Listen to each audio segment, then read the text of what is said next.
नमस्कार dear lovely students, आज हम पत्र लेखन के बारे में पढ़ेंगे। ठीक है बेटा, वैसे हम पहले अप्रैल मई में जब हमारी क्लासेस हुई थी हम इस चैप्टर को पढ़ चुके थे, बट काफ़ी बच्चे उस समय ग्रुप में नहीं थे, कुछ न्यू एडमिशन्स हैं, तो आज मैं फिर से आपको ये चैप्टर एक्सप्लेन कर रही हूँ।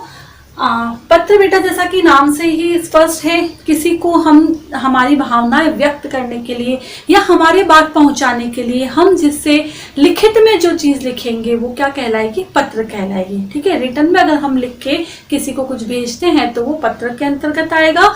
तो बेटा पत्र दो प्रकार के होते हैं, अनौपचारिक पत्र और औपचारिक पत्र। ठीक है, पत्र वह साधन है जिससे हम हमारी बात को दूसरों तक पहुंचाते हैं, है ना।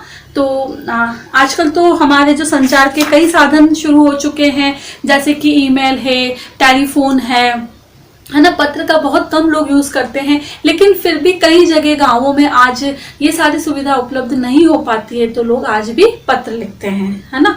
और कई जगह जैसे सरकारी ऑफिस वगैरह में भी पत्र का प्रयोग ज्यादातर किया जाता है। तो पत्र कितने प्रकार के होते हैं?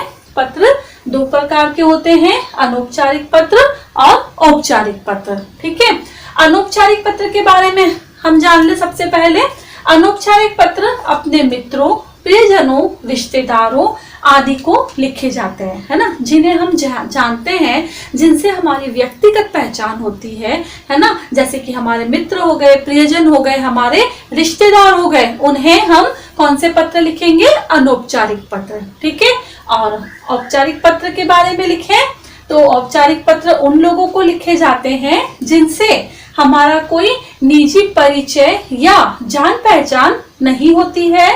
ऐसे पत्र प्रधानाचार्य, संपादक, पुस्तक विक्रेता आदि को लिखे जाते हैं, है ना। इनसे हमारी कोई निजी जान पहचान नहीं होती है, लेकिन हम इन्हें जानते हैं कि ये हमारे प्रिंसिपल हैं, या ये पुस्तक विक्रेता है, ये संपादक है ना। उन्हें हम इस तरीके के औपचारिक पत्र लिखते हैं। ठीक है, पत्र बेटा बहुत ही अच्छा साधन है, हमारी बातों को, हमारी भावनाओं को व्यक्त करने का बहुत अच्छा साधन है पत्र।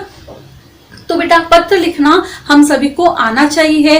पत्र लिखने से पहले हमें ये बातें स्पष्ट होनी चाहिए कि पत्र की भाषा बिल्कुल सरल होनी चाहिए। ठीक है, पत्र में हमारा जो पता है वो बिल्कुल स्पष्ट होना चाहिए, जिसे हम भेज रहे हैं उसका पता बिल्कुल स्पष्ट होना चाहिए। अगर उसका पता भी स्पष्ट नहीं होगा तो सही पते पर पत्र नहीं पहुंच पाएगा। हमारा पता भी उसके अंदर लिखा हुआ होना चाहिए, जिससे कि पता चलेगा पत्र किसने लिखा है।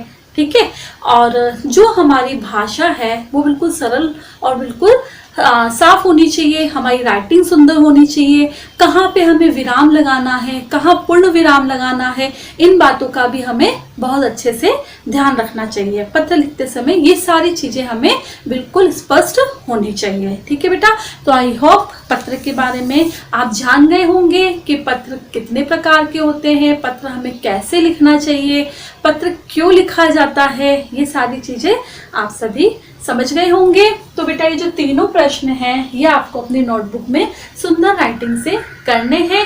कल मैं आपको पत्र के बारे में लिखवाऊंगी। ठीक है, कोई भी एक पत्र, चाहे वो अनौपचारिक पत्र है या औपचारिक पत्र है, वो मैं आपको नेक्स्ट क्लास में लिखवाऊंगी। आज तक के लिए इतना ही। आई होप आपको यहाँ तक का समझ आ गया होगा। ये तीनों क्वेश्चंस आपको लर्न करने हैं और अपनी नोटबुक में भी सुंदर राइटिंग से करने हैं। उसके बाद मैं आपको पत्र लिखवा। आज हम पत्र लेखन से छुट्टी के लिए प्रार्थना पत्र के बारे में पढ़ेंगे। ठीक है, पत्र क्या है, पत्र कैसे लिखते हैं, क्यों लिखते हैं और कब लिखा जाता है, ये सारी चीजें मैंने आपको बता दी थी, है ना। पत्र लिखने का क्या कारण है, पत्र हमें कैसे लिखना चाहिए, है ना। पत्र के कितने प्रकार हैं? दो प्रकार है, औपचारिक, अनौपचारिक, दोनों प्रकारों के बारे में मैंने आपको बता दिया था। बेटा आज हम हमारा सबसे इम्पोर्टेंट जो छुट्टी के लिए प्रार्थना पत्र है, जिसकी हमें सबसे ज्यादा जरूरत होती है ना। तो अभी तो खैर हम स्कूल नहीं जा रहे, बट जब हम स्कूल जाते हैं तो सबसे ज्यादा हमें